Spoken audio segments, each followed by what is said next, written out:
Hello, friends, and welcome back to The Free Advantage. I'm your host, Heather Davis, and I want to invite you into a new season of real stories, real recovery, and real freedom. This show has always been about self-discovery, authenticity, and recovering a life of freedom. And this year, we are taking that journey together in a deeper way. You're going to hear raw, honest conversations with people walking this path in real time. Stories of growth, healing, purpose, and becoming whole. You'll also hear from me as I reflect on these themes that rise from the stories, answer your questions, and offer small, meaningful takeaways that you can carry back into your week. This is not just a podcast you listen to. It's a place you belong, where you are part of the conversation.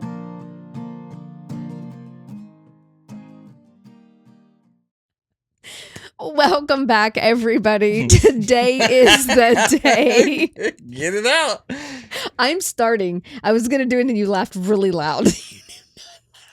Welcome back, everybody. Today is the day where Sean is finally joining us. We are already having so much fun. I've been laughing hysterically just trying to get this video started. It's very difficult. So I'm just starting.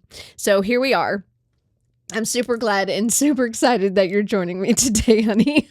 I'm super excited to be here. I am thrilled that he's going to be able to come on and be a part. Like I said last week, having him on and really sharing and being a part of the end of this story for me is the best way to actually get it out to you guys, because I don't know that I could really do the rest of my story justice without him, because the rest of my life is nothing but completely incorporated into everything that he is. So thank you for coming on and joining me.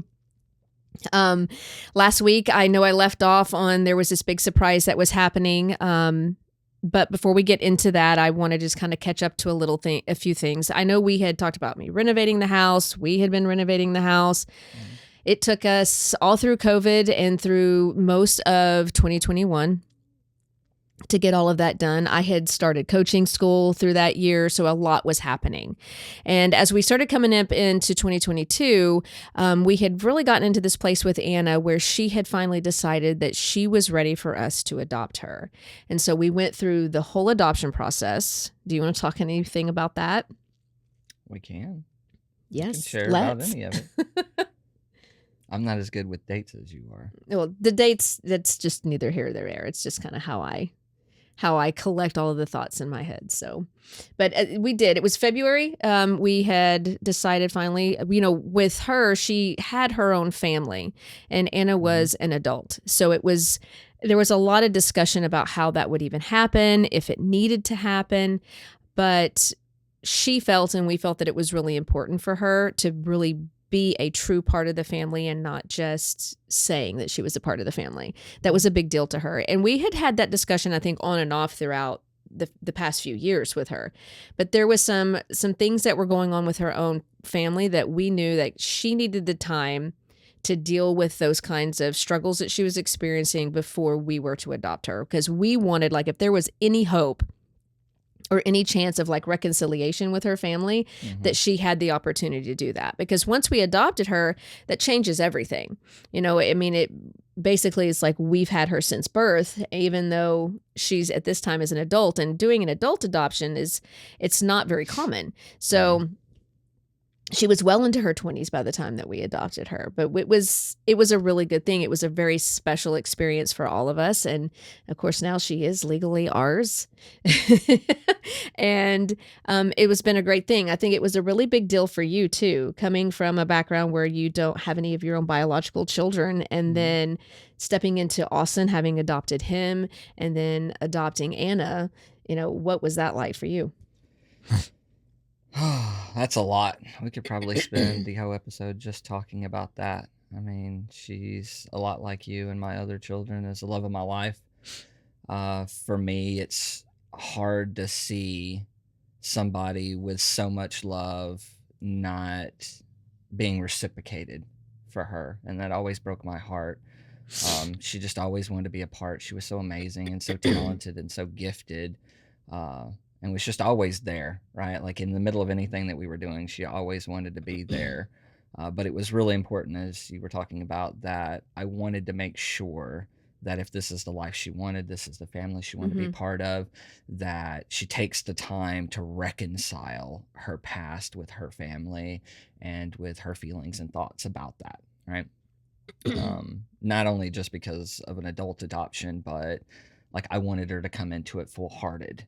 I didn't want her to hold on to anything in the past, being scared, like, oh, well, what if this doesn't work out too? Because I didn't want Yeah. her, then I never want her to have her heart broken again. So we wanted to make sure we went through the right steps and gave her time to be able to grieve that, because I mean that you are losing a family when you're gaining another family, and there's a process that comes with that as well. But when she was ready, right? There was no Yeah. question about it. It wasn't a, hey, you got to meet this checklist of qualifications. She just came to us one day and was like, hey, Dad, I'm ready to do this. And we're like, okay, let's go make it happen. Yeah, that was interesting because I know we had had lots of conversations with her over the years before where she was like, I really want this, I really want to have y'all's name. I really want to feel like a part of the family.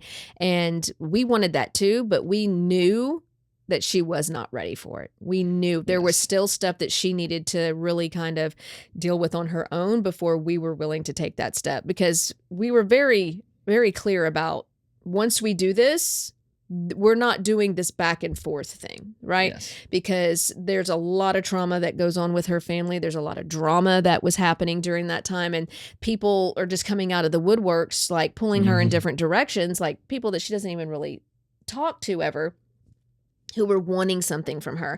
And so when we made it very clear that when you become a part of this family for real, like for you're legally our child, right? Like there will be things that we will not allow to happen in your Agreed. life because we know they're not good for you. And so we wanted to make sure that she was ready for that. And when she was, we all knew.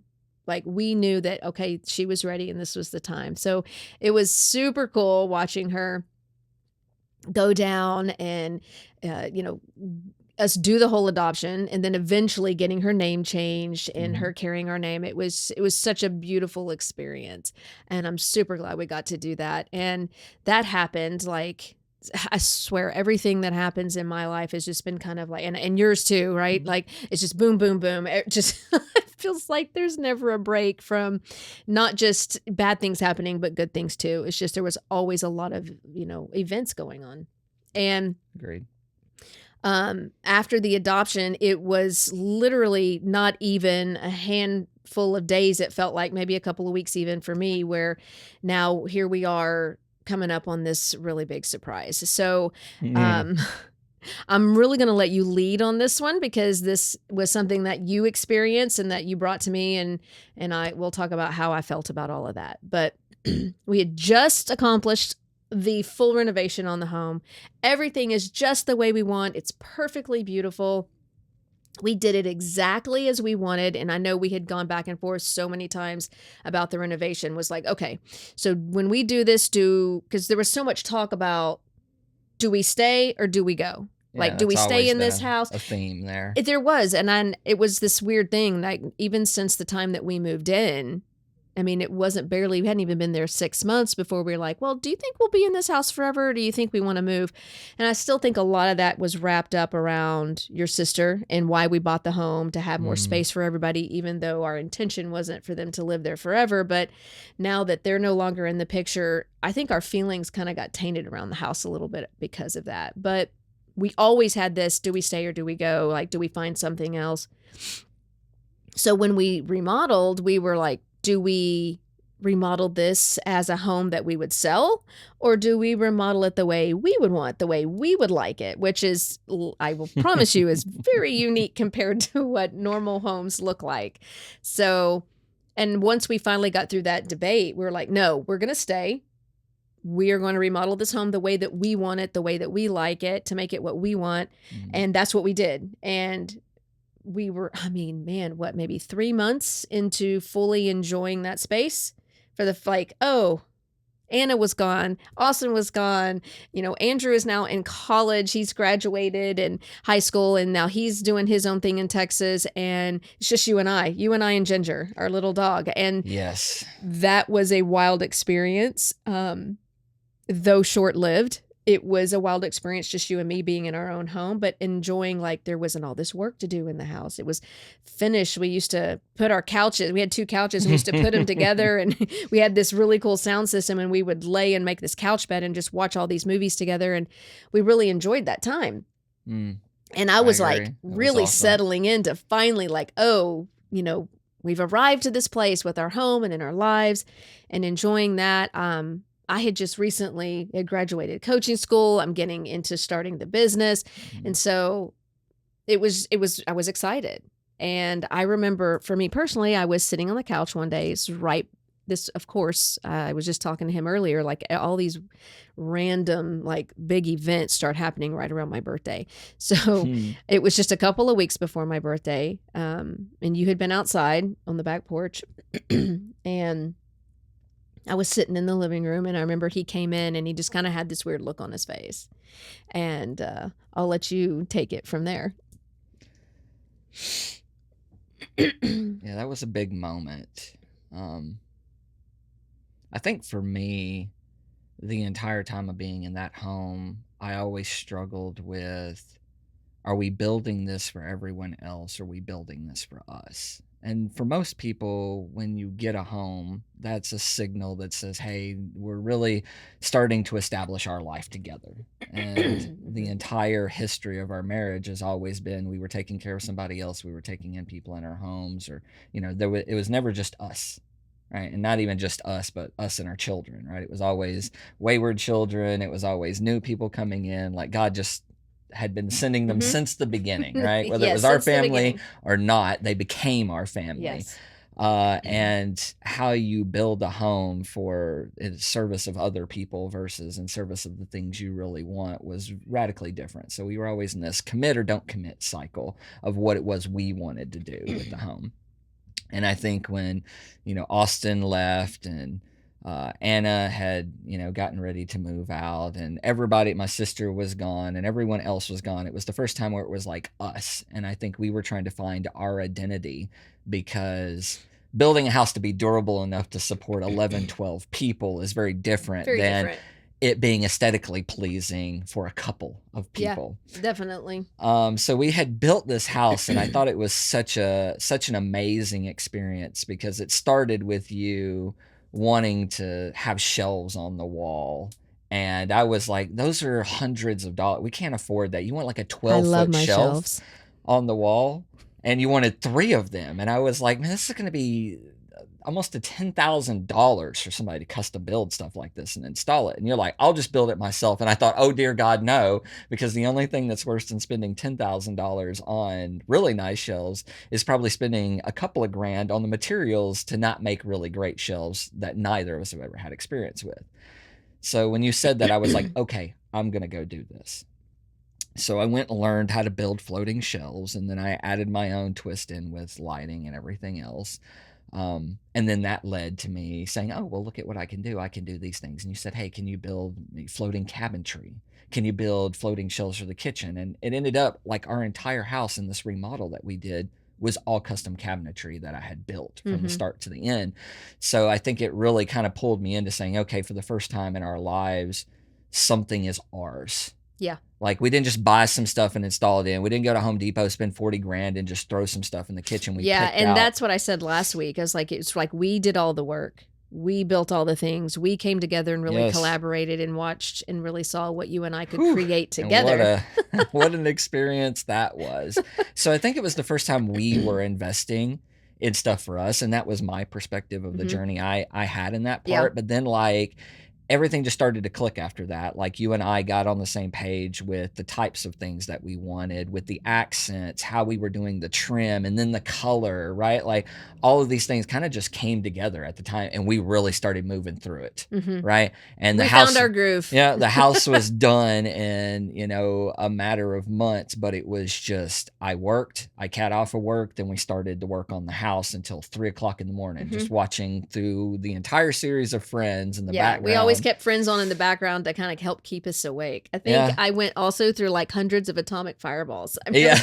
remember you had gone and got me a bunch of atomic fireballs, so I'm just kind of like popping those to stay awake. It's And crazy. we learned a lot about ourselves through this process, the things that we liked, the things we didn't like, and we upgraded and changed things according to that. And I thought it was really great because it was the first time I felt like in our life together, we ever made something ours. It Hmm. wasn't like, hey, we're creating, because we're really good at creating space together for others, Yeah, but we've never really been really great at creating space for each other. yeah. You do good for me and I do good for you, but when we as Not together for say, like as hey, let's together. make a space for us despite everything that's going on in our life, was not something we ever really spent a lot of time Hmm. doing. So I think that was the first time we had, and that was incredibly important to me because we had just built this thing together for the first time after Yeah, being together for like 10 years. and we loved it. Oh, and it was everything that we loved. It's one thing to go and buy stuff and have it installed and it be things that you love. It's something entirely different to build it by your hands, your own blood, sweat, and tears every single day, and to see it come out the way that you dreamed it to Yeah, be when you wrote it on a piece of yeah. paper. It's Like, way different. I It's highly way different. encourage, no matter how good you are, no matter how not good you are at something, like let those dreams out and just give it a shot. Right? Like you will be surprised at how much it changes your Yeah, life. and how much you're capable of. Absolutely, right? And if you could do it with your spouse, Yeah, even the better, right? DIY for the win. It Go, was. yeah, It was go through definitely the that. experience. It'll be tough, but it'll be worth it in the end. Yeah. So that kind of leads me to like, we had just finished. It had been a couple of months and we're really enjoying this. We'd rewarded ourselves with a sound system and we decided we were going to watch all the Marvel series movies end to end. We had them in order and we were watching, and it was like the coolest thing in the world because we live far enough away from everybody that nobody was going to hear it. So it was like being in a Dolby movie theater It in was. our You living could room. literally hear it from the street. And it had the Atmos, so like stuff that you could hear, helicopters coming from around. It was Yeah. amazing. It was amazing. And it was like our own little slice of heaven, and nobody was around, so that was what we were enjoying every day. It was literally like time was frozen. I remember that as like one of the big moments that it was just you and I, Mhm. and we were loving life together for once, and it was incredible, right? Peak for me. It really For was me, because it felt like if peak you- life, like we had finally arrived at what we wanted if together. you think about all 15 years, I think that was like the best like handful of months that we have ever spent together alone in our own home. Like Yeah, that was just it's just something that we've not done. We've not it was not ever had interrupted that by experience. needs of other things or by life around you or by the massive events. It was like this nice quiet lull to get to enjoy each other for the first time in over 10 years, and it was incredible. Oh, the rest we needed that we didn't even know. to prepare for the what next was step. coming. So one day I go out I'm smoking a cigarette and I'm surveying the land. I'm looking at this big, beautiful oak tree that we've had for so long. The thing is like over 300 years old. We've cared for this land. We've built it into what we want. I'm just reflecting on how wonderful the home is, all of the things that we had. And I turned to look at like this rack of where my wife had kept plants, and it was like pretty much just like all the dead plant rack or whatever. Like she was It was never winter, but it was winter, so things she had was died down. she was never like the green thumbiest person in the world, but No. it's like all these plants had pretty much just wilted or whatever, and I was like, I can't wait till these start springing back up and seeing all the different, because you were always about the environment. Everything looked nice. There's always flowers around. Like you always made things beautiful no matter where we were and what we were doing. And, I'm starting to pray, thanking God for all of this wonderful stuff. I'm like, man, it's exactly like we want it to be. This came from a tragedy of us coming home after a vacation and water had just leaked out under the toilet and had flooded the basement and all this other crazy stuff had happened that led to us having to do the renovation. And I'm like, I'm Yes. so grateful of what you turned in, because the amount of money that we got, had we not done all of the work ourselves, we could have never had half the nice things that we did. We redid 2 bathrooms, a full kitchen, a full living room, painted the entire house, retrimmed the entire house for less than 15 grand. I mean, that's incredible, even in COVID times, because the price of lumber was higher than it had ever been. And I was like, thank you, God. It's just so awesome for everything that you've given us and like the life that we have now. We just get to enjoy each other. We get to watch movies and all these. And I'm just in this like mode of thankfulness because that's always like my prayer mode is just thank you. I'm so grateful. I'm so appreciative. Um, and then I hear this little voice bring me back over to these plants. And it's like, it's time to go.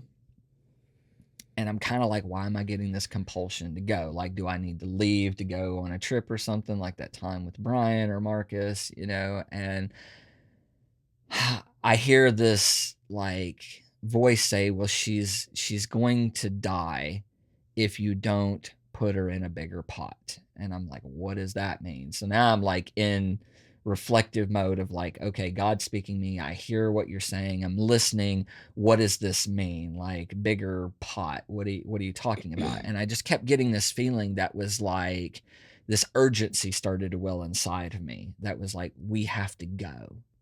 And I'm fighting with it because I'm like, no, we just built all of this. It is exact like my wife is at peak happiness, and I'm not trying to, as a husband, for all the husbands out there that know, is like you're not trying to mess with like when you've got as close to perfection as you're ever going to get, right? Like she could not be happier. It's exactly the way she wants it. I'm happy with all of it, and I did it all myself. For a man, it doesn't get any better, right? Because now she's happy with the world that you've built around her. And it's like, you need to go. And I'm like, nah, I don't know that I want to do that. Like, maybe this is my mind getting in my own way, telling me, like, you can't be happy. Like, you need to be unsettled again because our life had never really been settled. Yeah. And I got ready to throw my cigarette down and I'm stepping away. And then I'm overcome by this feeling that's like, I don't know how to explain it other than if you feel like there's imminent danger, and it's that fight or flight that clicks in, and it's like you're ready, you're prepared for the battle, but your body's like, nope, peace out. Like you got to get away from this. Like you're not going to survive this battle type thing, right? And I'm like, I'm wrestling with God, like metaphorically wrestling with him, and I'm like, I don't want to do this. Well, I said, well, speak clearly. Right? Tell me what it is that I honestly need to do. And I get this picture of this wilted plant, right? And I get this feeling like my wife is struggling to be in the place that she's at, right? Like it wasn't a metaphorical death of like, oh, if we don't move from here, your wife is literally going to die, physically die. It is she's stunted where she's at, right? And you need to go somewhere else and put her somewhere where she has opportunity to do more, to be more, to find more, to seek more. And I'm like, okay, right? Like, I get that. Can I not move? Maybe we can keep this house or whatever else. But it's, if you've ever had an experience with God, I don't know what your experience is like, but mine is like, you're told without being told. In so many words, like what to do, but you've not been given an instruction manual on how you're going to do it, right? And I was like, rarely is that the case. And what kept coming back to me is like, we have to leave. We have to go somewhere else. This is not the right place for us anymore. And that is exactly what you came in and said. So it was kind of weird because like I remember I'm sitting there, you come in and you're just standing like in the doorway and you're acting funny, and I'm like, what's going on? And you're like, oh, nothing, and I'm like, okay, well, something's going on. I can tell. I mean, you're obviously affected, and you're like, I don't want to say. And I'm like, okay, well, you need to say it. Like, you need to say it. And you're like, we need to move. And I remember just laughing. That's cute. What? And you're like, no, I'm serious. We need to move. And I'm like, well, what do you mean we need to move? And he was like, I mean, we have to move. He's like, I was outside, I was praying, and God spoke to me, and he says that we have to move. And he goes, and we have to move now. And I am, what? You talk about fight or flight. I'm like, oh, no, I'm not going anywhere. I'm not going anywhere. We just finished this home. We have already made these decisions. We've already had these conversations. I'm not going anywhere. Like, no. And yeah, you were not happy. And you were like, well, it doesn't really matter.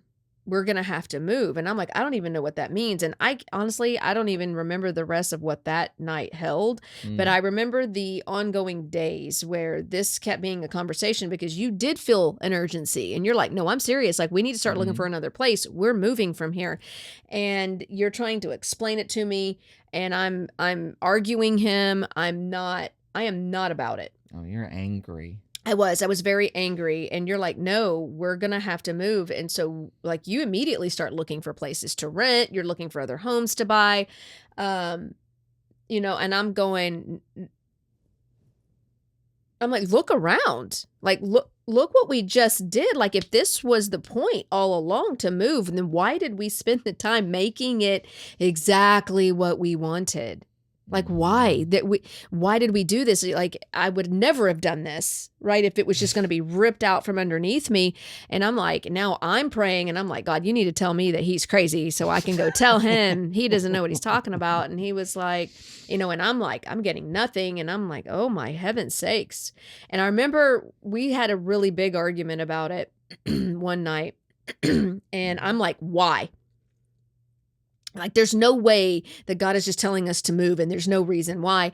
And you just kind of got this look, and I'm like, you know why?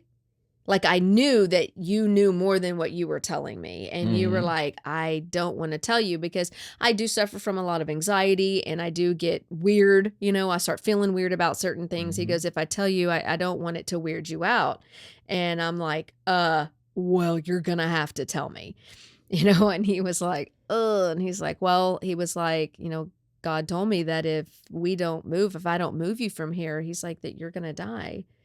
And I'm like, "What?" And he was like and it's kind of funny because when you said it, it was kind of like I had this confirmation in me that my spirit knew what you meant, and I did not like that. I fought Mhm. against that because I'm like, "Nope, I don't want this to be true." Because it was like I knew what you were saying. I knew that it wasn't that it was gonna be a physical thing. I knew that this had to do with who I was, me physically like it was a physical thing though because of how I was being pulled in so many different directions at that time, emotionally, mentally, Mhm.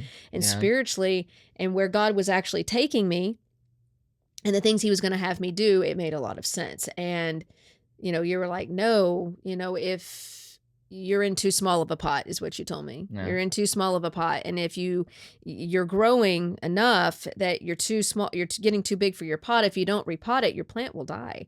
Mhm. And so, when you told me, I was like, "Oh, man, okay."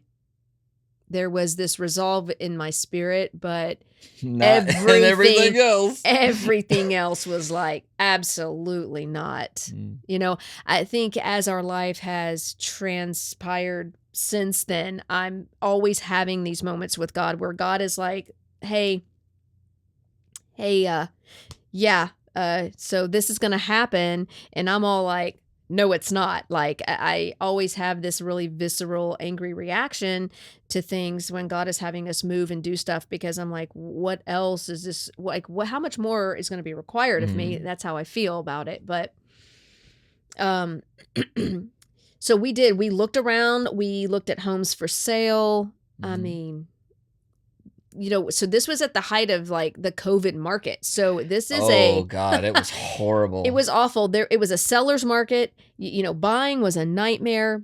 So Charging prices for stuff that nobody had any business it was charging obscene. and It yeah. literally was obscene. I remember there was nothing that we were willing to pay the price for, right? There Like, was nothing we could afford to pay the price yeah, I for. mean, it was like, we're not doing this. And then we're obviously just not finding anything that we wanted or that we liked. And now, of course not, because we're coming off of the hills of making a home exactly the way we want it. So you go and looking at all these other cookie cutter homes that are like the way your house started, you're like, no. So we're like, okay, well, maybe we don't need to buy. Let's look for rent. And we looked all over for different things. And it was, we found a couple of things and it just wasn't working out. We didn't, whatever situation wasn't working with that. So I'm like, okay, well, what do we do? And then we did find one place and they're like, well, bring your, I'll never forget it. You need to bring your best and highest offer for rent.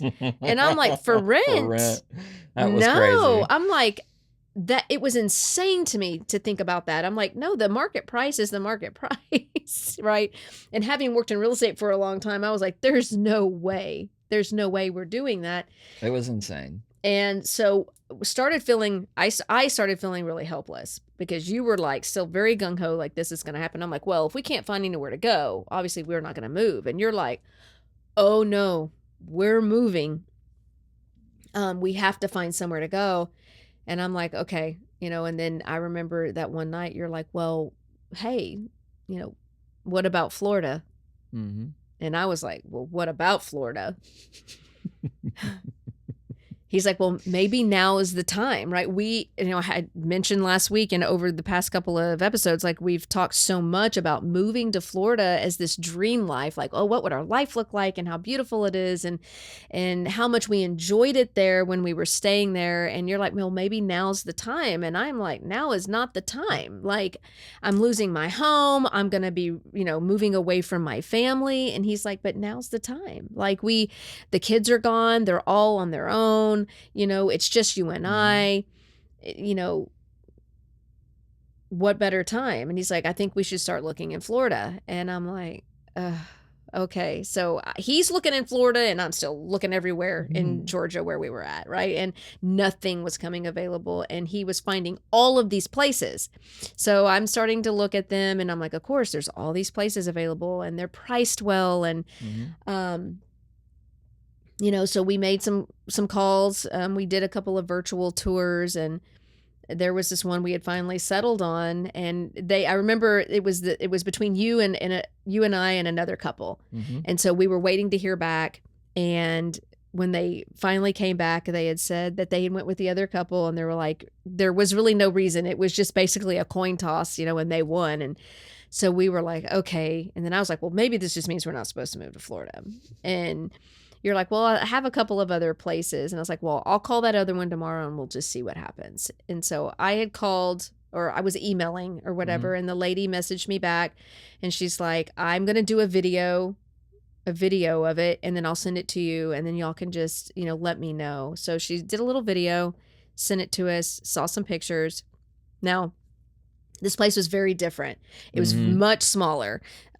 We are living in a 4,000 square foot home, and this place is barely 1,100 square feet. And so, but the pictures, it looks bigger, right? No in garage, your mind. There's no garage, basement. there's no basement, there's hardly any storage. No storage. But it was on the water. It was like you could reach out and touch the water from your back porch. And I was just like, God, of course they got you. The view and the sunset, like it's right on the corner of Tampa Bay, and you've got the most gorgeous view you could possibly ask for. Right, just and then unobscured. We were like, well, of course, like there's no way there's no way we'll be able to get something like that, like on the water, or because I'm sure there was tons of people in line.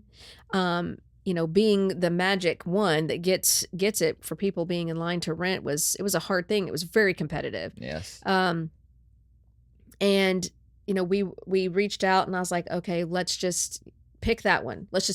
We did debate on the size because we had looked at other big homes where we could put all of our stuff. Yeah, it required some paring down. Yeah, it did. And so, she had called me back and she was like, yeah, it's yours if you want it. Y'all can move in like next week. Yeah, because we had found out her husband worked at the same company I had just stopped working at when I moved to my other job. Yes. And so there was like that weird little connection. And so they were like, yeah, absolutely. Y'all can have it. You can move in next week. Now, this is really wild because during this time, our home had been up for sale.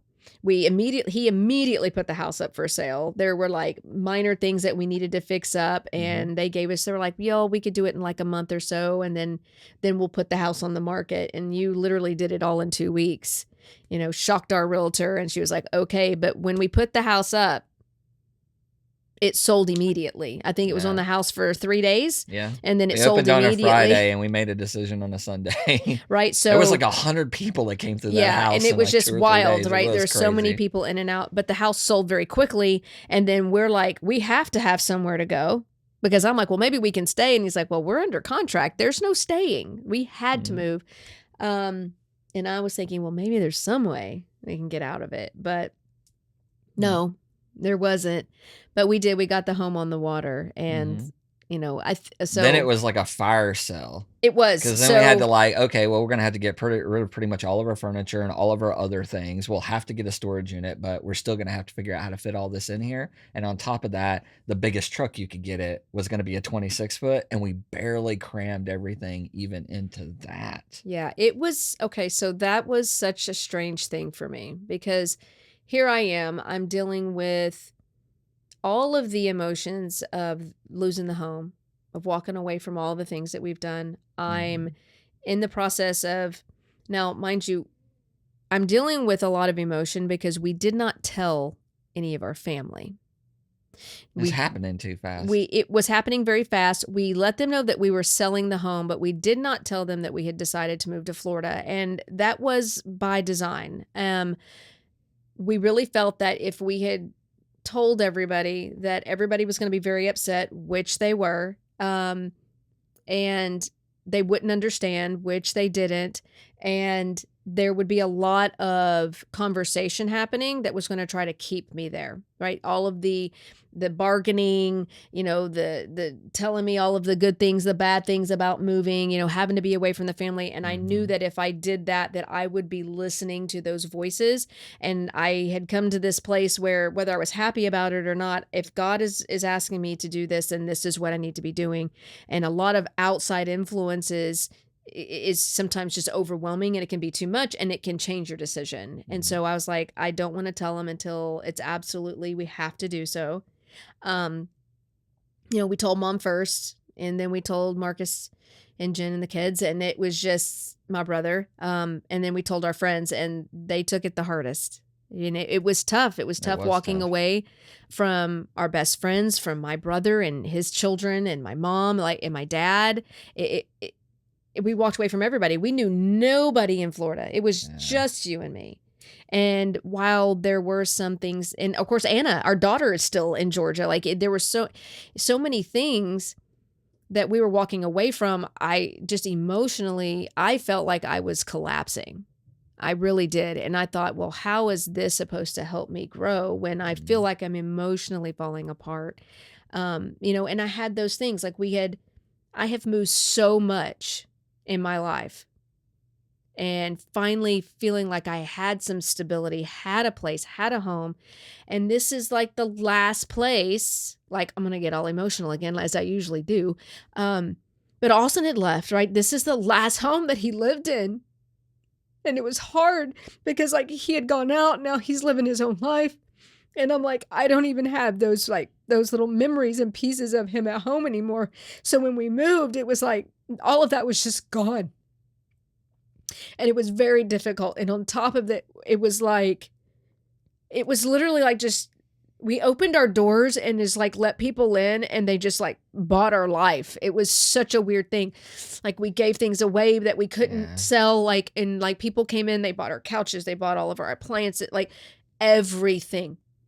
Though we had, like, it's funny because though we had a 26-foot truck, most of it was like our bed and all of our like, our personal effects, right? Like, all of my Christmas stuff, which Lord knows took up half of it. I crochet, so I had, like, Mhm. gallons. I had, like, 4 50-gallon bins of yarn, so we had a lot of stuff, and the stuff that I was just like, I'm not willing to part with. I was trying to part with, like, couches, things that didn't really matter that much, but it was hard. I just kinda saw Mhm. my whole life being stripped away, and I did not know how to handle that, and it was tough.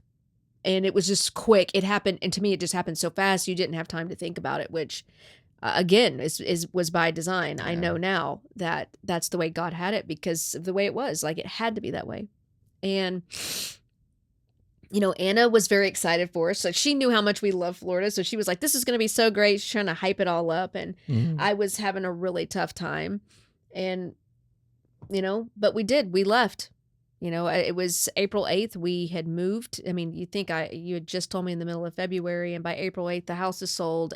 All of our belongings are half gone, and we're in a caravan all the way to Florida. Mhm. And we get there. Yeah, Anna showed up for us for that one or Yeah, whatever to she help. she helped. She helped, like, drive one of the cars down and help us Mhm. move, and it was just really crazy. talk about a wild time. I mean, I say that a lot in my stories, but there's so Mm. many wild times in my story. It's still to this day, it kind of blows me away. But we had finally left. I remember like the day we left, like nobody came. Nobody came out and said goodbye. Nobody, it was tough for me. Like nobody saw us off. Like it was tough. And Yeah, just roll down the we door, get in just, the truck, and leave. yeah, It, and we it did. was very uneventful. It was. But then we got there and that all changed. So you think in your mind that you know what 1,100 square feet is, right? You think you know, and then you get there and you walk in, and our first reaction was like, where are Uh-oh. we going to put anything? Well, when somebody shoots the long view of an apartment or a condo or whatever classification you call it or whatever, it looks bigger than it is. Mhm. Then we unload this 26-foot U-Haul and Well, literally we're trying everything to. in the bins, because we put everything in the 50-gallon Mhm. bins, so they had rolly wheels on it, and it is easier to move all of our stuff except for big things that didn't fit in there. And the 50-gallon bins alone filled up the entire living The room. entire living And room. then we had to put the furniture in the bedrooms because there was nowhere It- left for anything It to was, be. it was, right? So there was a lot going on. I want to try to like make sure that I hit all the special points, because also like right before we had left, we had gotten a phone call. Now this is a huge deal because I know that I have talked a lot about Andrew and about how he didn't come to live with us, and how now he's graduated. He's in college. He's going to school at Texas State to be a physicist. He's my smart kid. Don't know where all that came from. Like he's incredibly intelligent. And that's his dream. His dream is to be a physicist. But after his first year of college is completing at this point, he had called we had already signed the lease on the new place. And he had called and said, you know, I want to come live with you guys. He had been struggling at home with his dad. He had been struggling in school. There had been a lot of things that in his life at home that was not conducive to him going to school. There was a lot of things batting against him at home with his father. And we had already signed for the other right, place and we had at already this signed for the point, other place. So we were like, well, yes, absolutely, you can come. But then we're like, oh crap, there's no right, office anymore. Where? Because like we had got this little bitty space, and like that one room would be the office because you work remote. And I'm like, now if Andrew comes, he's gonna have to live in there. We've already signed a lease, and I'm like, oh wow, like okay.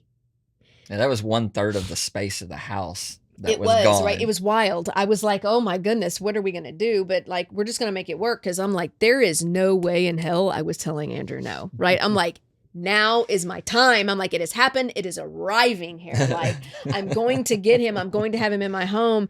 And I was so excited. Well, it was important because when we talked to him, like he basically called us and there was no like asking. It was like, this is what I want to do, right? And you can't tell your kids when your kids have a plan, because that's what a parent waits for, is for the child to grow into an adult, and an adult actually has a plan. And he had a plan, so he was calling to kind of like inform us.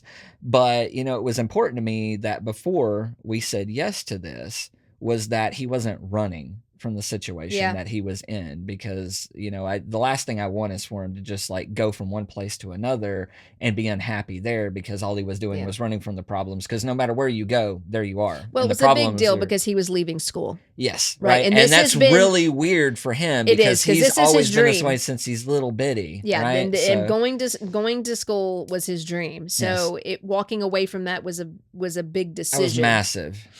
It was. So like, are you sure? You know, and he was like, yes, Dad, this is what I want to do. So we're like, okay, we will make space for it. We will find a way, right? Like we will figure it out. Yeah. And we did. And we did. You know, we led the charge by getting there first, settling, and having to deal with some other stuff before. Yeah, because he wasn't coming until like May.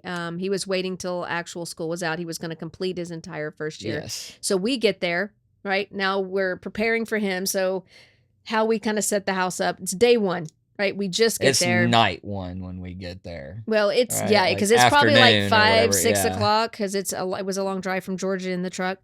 We get there, Anna has helped us. She's actually gonna get on a flight to go home because she has work the next day. She was so graciously helped drive one of our vehicles because it was 2 cars and a truck, and, Mhm. I had our dog Ginger, and I had our cat Yuki. So, Yuki, our cat, I don't talk about him a whole lot, but, he had come into our lives just that recently that October, so he's, like, just barely a few months old, and so we got the cat and the dog, and I'm trying to maneuver them in the house into a new space, which was enough in Yeah, itself, and then it getting was into this tiny insane. space with all of our stuff, and I take Anna to the airport, and I come back, so we've literally only been here about 3 hours, and when I come back, you're trying to move stuff in, and the dog is really freaking out. She's doesn't know what's going on. She's barking a lot.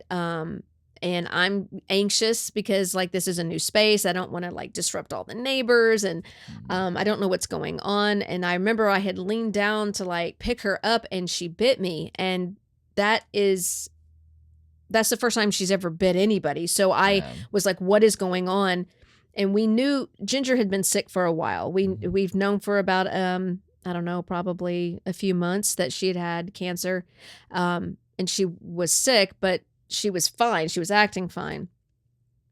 And so something she was just really struggling, I guess it was the stress of it. And I remember when I went to go put her down, she fell. She like jumped out of my arms and fell on the floor. And I was like, oh my God. And when she got up to like walk, she stumbled and she could not walk anymore. And I was like, oh my God, I, I've done something to the dog. And that's the way I felt. And like she started Yeah, acting very weird. And I I remember coming remember. running out and getting you and going, oh no, oh my, something's wrong with her, something's wrong with her. And you came back in and you were like, oh my God, what do we do? So we like, I'm looking up like 'Cause it's the emergency hospitals. weekend, there's It's the no yeah, weekend, yeah, there's it's no nighttime. And so we ended up having to like shut the truck down, shut this apartment up. We've been here for barely 3 hours and we're running to an emergency animal hospital. And we get in there and they're doing all the tests and everything on her. And we spend the entire night there. I think we didn't end up leaving until probably 7 o'clock in the morning to come home. But we had been there with her all night. And it was just after a few hours that they had let us know that there was nothing they could do. Right. That, we had a decision we had a decision to make whether we were going to euthanize her or take her home and let her pass at home because she wasn't going to make it through the night. And talk about shock and devastation.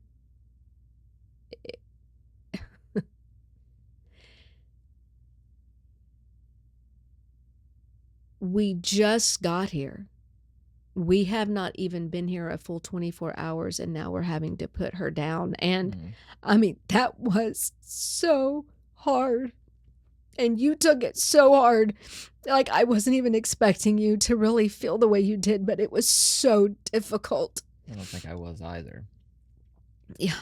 I mean, like, and at that point, I think both of us were started to question, like, what have we done?